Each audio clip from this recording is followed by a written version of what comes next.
హైదరాబాద్ సిటీలో, తెలంగాణలో డ్రగ్స్‌పై ఉక్కుపాదం మోపుతున్న విషయాలు మనకు తెలుసు.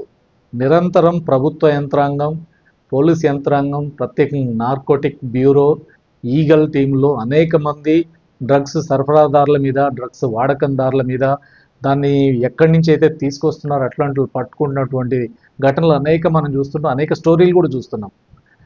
అదే సమయంలో 2 రోజుల క్రితం బయటపడినటువంటి ఘటన చూస్తే దాని విలువ దాదాపుగా డ్రగ్స్ చర్లపల్లి ప్రాంతంలో వాగ్దేవి ల్యాబ్స్ అనే ఒక కెమికల్ కంపెనీలో దాదాపు 12,000 కోట్ల విలువైనటువంటి ఆ డ్రగ్స్ సంబంధించిన ముడి పదార్థాలు దొరికినట్టు, అక్కడి నుంచి వాటిని ఆ వ్యక్తులు వివిధ రాష్ట్రాలకు పంపిణీ చేస్తున్నట్టు, కేజీకి 50 లక్షల చొప్పున హోల్సేల్లో డ్రగ్స్ అమ్ముతున్నట్టుగా వార్తలు ఈరోజు మన ముందుకు వస్తున్నాయి. పూర్తి వివరాలు ఇంకా రావాల్సి ఉంది. మహారాష్ట్రలో అక్కడ ఒక టీంని ఏర్పాటు చేసుకొని అక్కడి నుంచి అనేక ప్రాంతాలకు సరఫరా చేస్తున్నట్టుగా మహారాష్ట్ర పోలీసుల నుంచి మనకు వస్తున్న సమాచారం.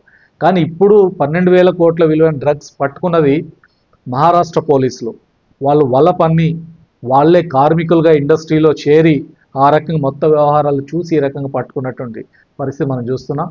ఏమైనా ఇంత భారీ మొత్తంలో డ్రగ్స్ని పట్టుకోవడం, మహారాష్ట్ర పోలీసులు ఆ రకంగా ఈ డ్రగ్స్ మూలాల్ని ఛేదించడం అనేది గొప్ప విషయంగా మనం చూడాల్సిన అవసరం ఉంది. ఇంకా రెండోది, ఈ విషయాలలో మన తెలంగాణ పోలీస్ ఇంత భారీ మొత్తంలో ఉత్పత్తి అవుతున్న కెమికల్ కంపెనీలు, ల్యాబ్స్, వీటి మీద సరైన శ్రద్ధ పెట్టకపోవడం కూడా మనకు కనపడుతుంది. ఎందుకంటే ఎవరైతే ఈ శ్రీనివాస్ అనే వ్యక్తి, వాగ్దేవ్ ల్యాబ్స్కి సంబంధించిన వ్యక్తి, గతంలో 7 నెలల క్రితం తెలంగాణ పోలీసులు కూడా గమనించి నోటీసులు ఇస్తున్న కోర్టు నుంచి స్టే తెచ్చుకున్నాడని తెలుస్తుంది. మహారాష్ట్ర పోలీసులు కూడా ఒక 1 ఇయర్ బ్యాక్ అతని మీద ఆ కేసు పెడితే దాంట్లో నుంచి కూడా తప్పించుకున్నటువంటి పరిస్థితి. ఫైనల్గా మహారాష్ట్ర పోలీసులు అతను పట్టుకున్నారు. ఎంత పెద్ద కేసు బయటకు వచ్చింది. ఇంకా పూర్తి వివరాలు బయటికి రావాలి. ఎంత అమౌంట్, ఎంత దొరికింది, ఈ విషయాలు బయటకు రావాల్సిన అవసరం ఉంది.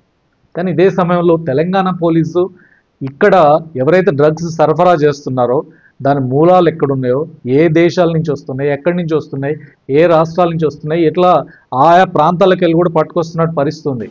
కానీ ఇక్కడ డ్రగ్స్ తయారు చేస్తున్న వాళ్ళు కెమికల్ కంపెనీల బేస్డ్గా తయారు చేస్తున్నట్టు ఘటనలు గతంలో కూడా కొన్ని బయటకు వచ్చినా కానీ భారీ మొత్తంలో బయటకు వచ్చిన ఘటన మాత్రం ఇది. ఈ విషయాలలో తగినంత మన యంత్రాంగం, మన పోలీస్ యంత్రాంగం, మన నార్కోటిక్ బ్యూరో సరిగ్గా చేయలేదనేది అర్థమవుతుంది. వెనుకబడ్డం అనేది కూడా అర్థమవుతుంది. కాబట్టి దీంట్లో నుంచి డెఫినెట్గా లెసన్ నేర్చుకోవాలి. తెలంగాణ ఎక్కడెక్కడ ఏ కెమికల్ కంపెనీలు ఏం తయారవుతున్నాయో వాటిని పోలీస్ యంత్రాంగమే కాదు, ఇండస్ట్రీస్ డిపార్ట్మెంట్ ఏం చేస్తుంది, డ్రగ్స్ కంట్రోల్ అథారిటీ ఏం చేస్తుంది, వీటి మీద మరింత శ్రద్ధ పెట్టాల్సినటువంటి అవసరం ఉంది.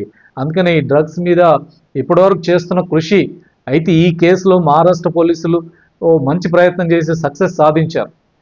తెలంగాణ పోలీసు వెనుకబడింది కూడా వాస్తవం. కానీ తెలంగాణ పోలీస్ కానీ నార్కోటిక్ బ్యూరో, మన పోలీస్ యంత్రాంగం విఫలం అయిపోయిందని, ఇంకేమి చేయట్లేదని, దద్దమ్మల్లాగా మారిందని ఇలాంటి విమర్శలు కేటీఆర్ లాంటి వాళ్ళు ఈ విమర్శలు చేస్తున్నారు. ఈ పోలీసులు ఏం చేయట్లేదు అని మాట్లాడుతున్నారు. వాస్తవం అది కాదు. మన పోలీస్ యంత్రాంగం కూడా అనేక కేసులు, ఎన్ని కేసులు ప్రతిరోజు మనం వార్తల్లో చూస్తున్నాం. దాన్ని మనం తక్కువ అంచనా వేయకూడదు. ఉన్నది ఉన్నట్టుగా చూడాల్సినటువంటి అవసరం ఉంది. డెఫినెట్గా మహారాష్ట్ర పోలీసులు పట్టుకున్నది చాలా పెద్ద కేసు, పెద్ద బ్రేకింగే.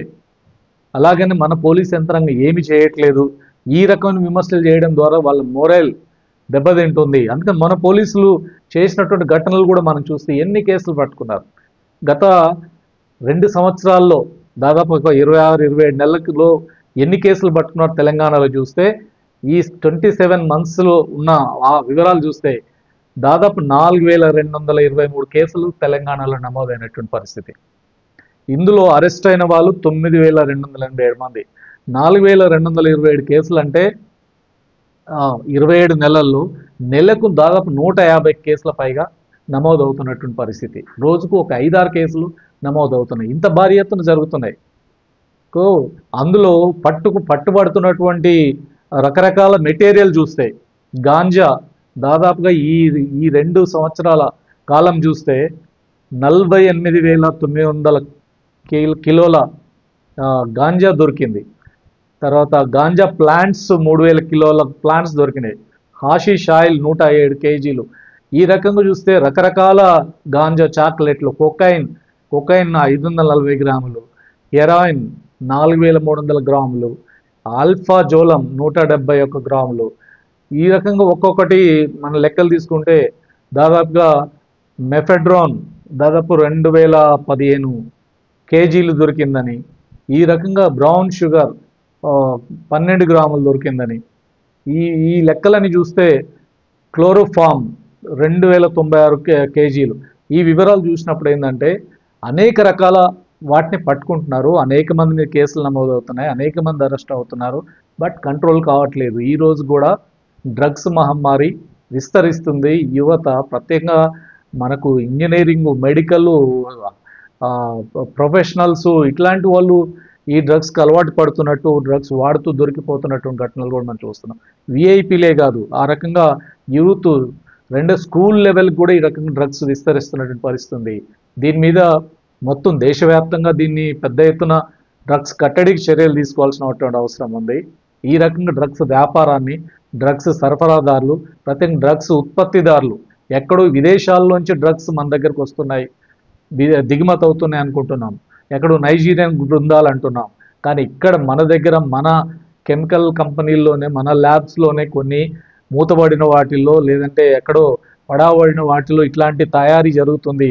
మన చర్లపల్లిలో, మన నాచారంలో, మన ఇండస్ట్రియల్ ఎస్టేట్స్లో ఇలాంటి జరుగుతున్నాయనంటే ఇది ఇంకా ఎక్కడో కాదు. మనం మరింతగా ఈ రకమైన ఇండస్ట్రీస్ మీద, పడవబడ్డ వాటి మీద శ్రద్ధ పెట్టాలి. మన యంత్రాంగం ఈ ఘటనతో మేల్కోవాలి, మరింత ఎఫెక్టివ్గా పనిచేయాలి. ఆ రకంగా డ్రగ్స్ నిర్మూలనకి అన్ని రకాల ప్రయత్నం చేయాల్సినటువంటి అవసరం ఉంది.